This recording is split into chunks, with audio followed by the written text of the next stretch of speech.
9장 33절에서 37절까지의 말씀입니다. 가지고 계신 신약성경 69면이 되겠습니다.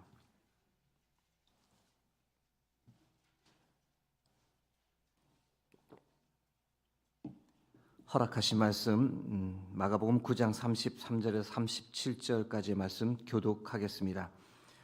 가버나움에 이르러 집에 계실새 제자들에게 물으시되 너희가 길에서 서로 토론한 것이 무엇이냐 하시되 그들이 잠잠하니 이는 길에서 서로 누가 크냐 하고 쟁론하였음이라.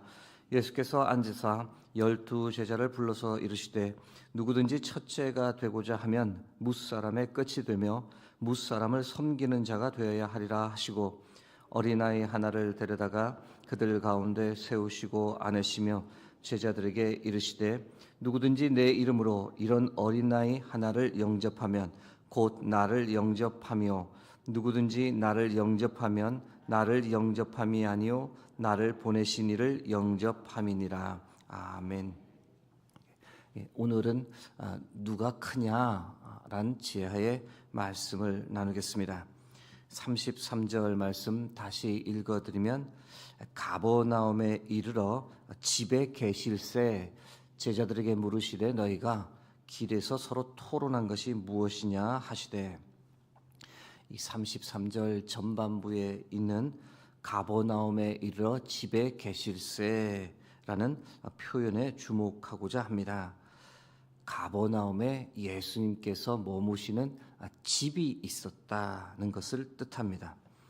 가버나움이란 도시는 예수님 사역의 시작지였습니다. 마태복음 4장 12절에서 13절 말씀입니다.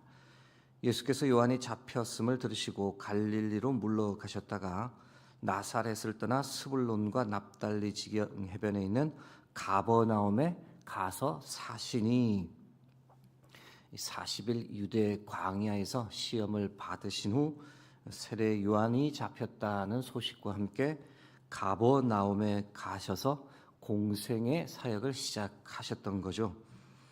마태복음 9장 1절은 가버나움을 이렇게 표현합니다. 예수께서 배에 오르사 건너가 본 동네에 이르시니, 본 동네라는 부분을 헬라어 원문으로 보시면 예수님 그분의 동네라고 되어 있습니다. 즉 가버나움을 예수님께서 거주하는 동네라고 아예 성경에서 기록하고 있는 겁니다. 그런 까닭에 예수님께서 가버나움에서 행하신 사역이 상당히 많이 성경에 기록되어 있습니다. 베드로와 그의 형제 안드레, 야고보와 요한, 그리고 세리, 마태 총 5명의 제자를 부른 곳이 바로 가버나움이었습니다. 가버나움 해당에는 늘 안식일 때마다 자주 가셔서 말씀 강론하시고 귀신 들린 자를 치유해 주시고 병자를 고쳐 주셨습니다. 열병에 걸린 베드로의 장모를 고치고 중풍병자 걸린 사람을 치유해 줬던 곳도 역시 가버나움이었습니다. 회당장 야이로의 딸을 살렸다. 12의 혈루증으로 고통받는 여자를 치유해 주셨던 것도 다 가버나움이었습니다. 가버나움은 아시는 대로 구약에는 등장하지 않습니다. 신약에만 언급되는데 이 말은 신생 도시였다는 거죠. 갈릴리 지역에서는 꽤 중요한 도시였고 로마까지 갈 수 있는 연결된 도로가 있었기에 꽤 번창한 도시였습니다. 수자원이 풍부해서 농업도 발달했고 갈릴리 호수에서는 고기를 잡는 어업이 성행했고 경제적으로 꽤 여유가 있는 도시였다는 겁니다. 그런데 이 가버나움에 예수님만 사신 것이 아니라 누가 살고 있었느냐? 바로 베드로와 그의 형제 안드레가 살고 있었습니다. 두 사람 고향은 벳세다였는데 살기는 가버나움에서 살고 있었던 거죠. 그러다 보니 예수님으로부터 가장 먼저 부름을 받은 제자가 되었던 겁니다. 마가복음 1장 29절에서 31절 말씀입니다. 회당에서 나와 곧 야고보와 요한과 함께 시몬과 안드레의 집에 들어가시니 시몬의 장모가 열병으로 누워 있는지라. 사람들이 곧 그 여자에 대하여 예수께 여짜오되 나아가사 그 손을 잡아 일으키시니 열병이 떠나고 여자가 그들에게 수종드니라. 베드로의 집이 가버나움이었고 결혼을 했고 장모님까지 같이 사는 환경이었는데 이것이 무엇을 의미하는 것이냐? 예수님께서도 가버나움에 거하셨으니 주무시는 것은 혹 다른 곳이었다 할지라도 베드로의 집에 상당히 자주 들으시면서 거기서 식사도 해결하시고 이 베드로의 집이 거의 예수님의 사역센터처럼 사용되었다라고 볼 수 있습니다. 베드로가 가버나움에 거주했기 때문에 가버나움에 사셨던 예수님을 가장 많이 도와드렸던 거죠. 여러분, 베드로와의 예수님과의 특별한 관계는 그냥 형성된 것이 아닙니다. 베드로의 남다른 헌신과 섬김이 있었기 때문입니다. 베드로 역시 경제적으로 여유가 좀 있었습니다. 배를 소유한 선주였던 거죠. 누가복음 5장 3절입니다. 예수께서 한 배에 오르시니 그 배는 시몬의 배라.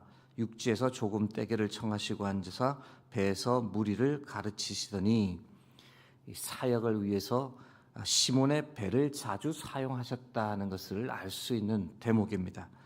갈릴리에서 배를 타시는 경우는 시몬의 배 아니면 야고보와 요한 집안의 배였을 것으로 볼 수 있습니다. 34절 말씀 이어서 보겠습니다. 그들이 잠잠하니 이는 길에서 서로 누가 크냐 하고 쟁론하였음이라. 여러분, 12제자 중에서 이 논쟁, 이 쟁론의 중심에 누가 있었을까요? 아주 재미있는 추론이긴 합니다만은 일단 쟁론을 하려면 자기 편이 많아야 됩니다. 그런 면에서는 형제 그룹이 이 제자 안에 세 그룹이 있었는데 이들이 논쟁의 중심에 섰을 가능성이 가장 높습니다. 12제자를 형제별로 정리해서 보여드리면 이렇습니다. 가장 먼저 베드로와 안드레 형제가 있는 거죠. 가버나움에 거주했습니다. 그 다음은 야고보와 요한 형제입니다. 예수님의 사촌일 가능성이 높다라고 이틀 전에 말씀드렸습니다. 다음으로는 야고보와 다데오 형제가 있었습니다. 알페오의 아들인 거죠. 그리고 나머지 6명은 전부 다 혼자 예수님의 제자들이었습니다. 세 개의 형제 그룹이 이 예수님의 12제자 안에 있었던 겁니다. 그런데 딱 보아도 특히 어떤 두 그룹이 누가 크냐의 문제를 두고 논쟁을 벌였을 것으로 보이느냐, 딱 봐도 눈에 보입니다. 베드로와 안드레 형제 그룹과 야고보와 요한 형제 그룹인 거죠. 베드로 안드레 형제는 어떤 주장을 했을까요? 예수님께서 가버나움에 사시기 때문에 누가 가장 많이 예수님을 도와드렸느냐, 그리고 예수님께서 가장 먼저 부른 제자가 누구냐, 우리 형제다, 누가 큰지 이야기하지 않아도 다 알만한 거야, 이렇게 베드로 안드레 형제가 말했을 가능성이 높은 거죠. 그런데 그 주장에 누가 발끈하고 나옵니까? 야고보, 요한 형제입니다. 뭐라고 주장했을까요? 베드로 안드레, 너희들이 잘 모르는 모양인데 예수님은 우리 형 사촌이야, 우리 친족이라고. 그리고 너희만 예수님을 섬기냐? 우리 엄마도 우리 집안도 너희들 못지않게 예수님을 위해 필요한 것들을 섬기고 있어. 여러분, 이게 다 무엇 때문에 이런 논쟁을 하는 거겠습니까? 제가 거듭해서 말씀드렸지만 예수님을 통해 이스라엘 나라가 건국되고 나면 이 중요 내각을 누가 우선적으로 차지할 것이냐의 문제, 서열을 정리해 두려고 해서 생기는 문제였습니다.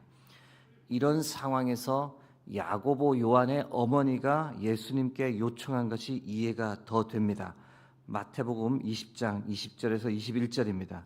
그때에 세베대의 아들의 어머니가 그 아들들을 데리고 예수께 와서 절하며 무엇을 구하니 예수께서 이르시되 무엇을 원하느냐 이르되 나의 이 두 아들을 주의 나라에서 하나는 주의 우편에 하나는 주의 좌편에 앉게 명하소서. 지금 이모가 예수님께 자신의 두 아들을 2인자, 3인자가 되게 해달라고 요청을 하는 겁니다. 왜 이런 요청을 하느냐? 베드로와 안드레 형제를 미리 제껴버리려고 하는 의도가 보이는 거죠. 자꾸 예수님 마음이 베드로 쪽으로 향하는 것을 본 이 이모 살로메가 이 문제를 초기에 확실하게 매듭지을 필요가 있겠다라고 본 겁니다. 여러분, 이들이 왜 이런 쟁론을 벌이는 걸까요?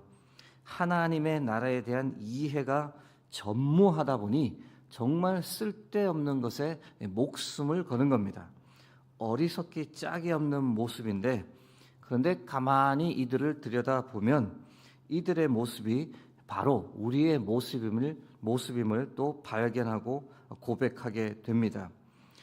예수님은 이들의 논쟁에 관해 어떻게 답하셨습니까? 쓸모없는 쟁론을 벌이는 제자들에게 다시 한번 하나님의 나라에서 중요한 것이 무엇인지를 다시 가르치기 시작합니다. 두 가지 중요한 원리를 가르쳐 주십니다. 첫째 원리, 누가 크냐? 하나님의 나라에서는 섬기는 자가 크다라고 말씀합니다. 35절 말씀입니다. 예수께서 앉으사 12 제자를 불러서 이르시되 누구든지 첫째가 되고자 하면 뭇사람의 끝이 되며 뭇사람을 섬기는 자가 되어야 하리라 하시고, 아시는 대로 이 세상에서 큰 자가 되려면 어떻게 해야 합니까?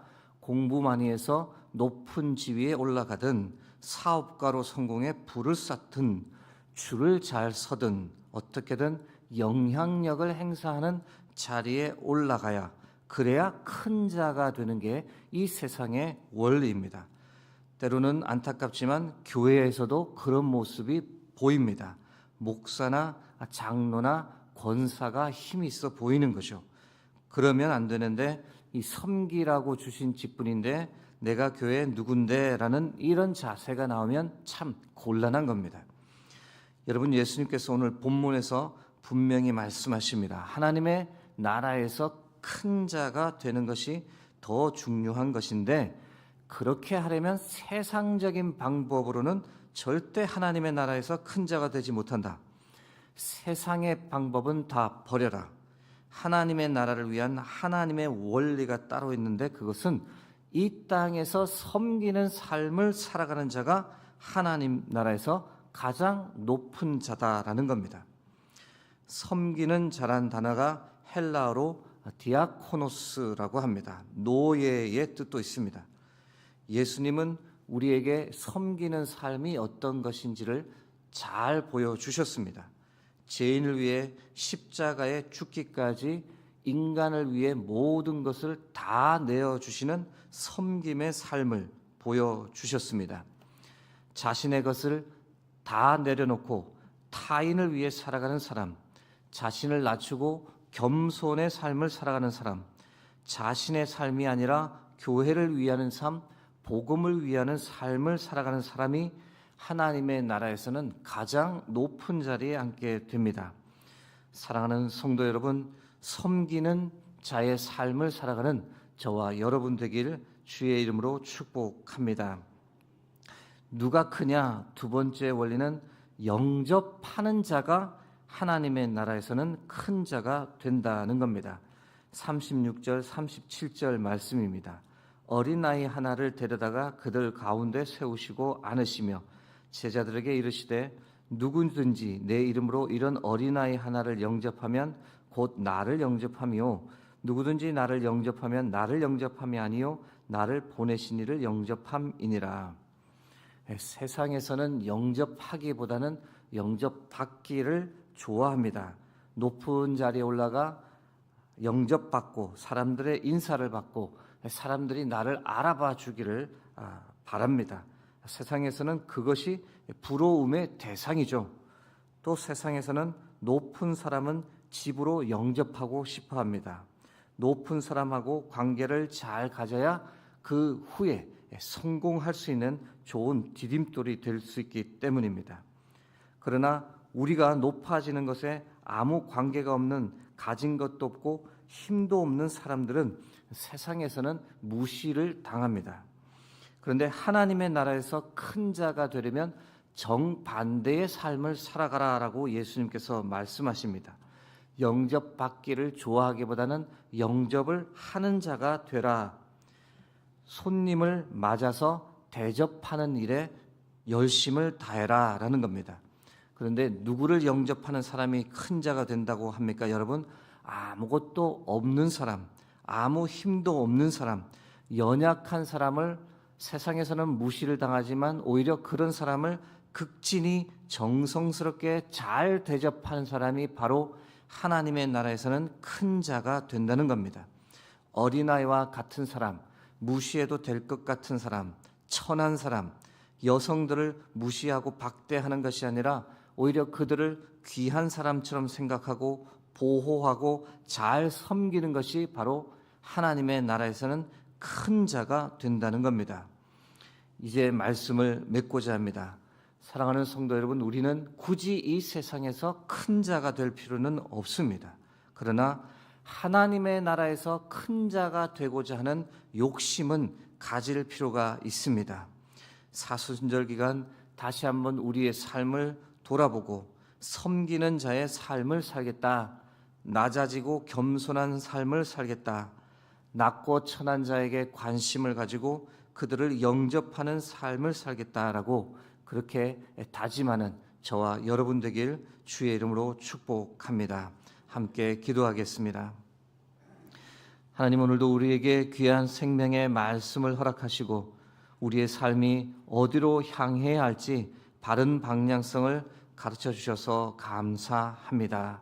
하나님, 섬기는 자의 삶, 낮고 천한 사람들을 영접하는 삶을 살며 우리가 이 땅에서 정말로 겸손한 삶을 살아갈 수 있도록 하나님 함께하여 주옵소서. 963번째, 965번째, 1000번째 헌금을 올려드리는 손길이 있습니다. 하늘에서 큰 자가 될 수 있는 그런 복된 삶 살아갈 수 있도록 주께서 붙잡아 주옵소서. 감사드리며 부활이요 생명이신 예수 그리스도의 이름으로 기도드립니다. 아멘.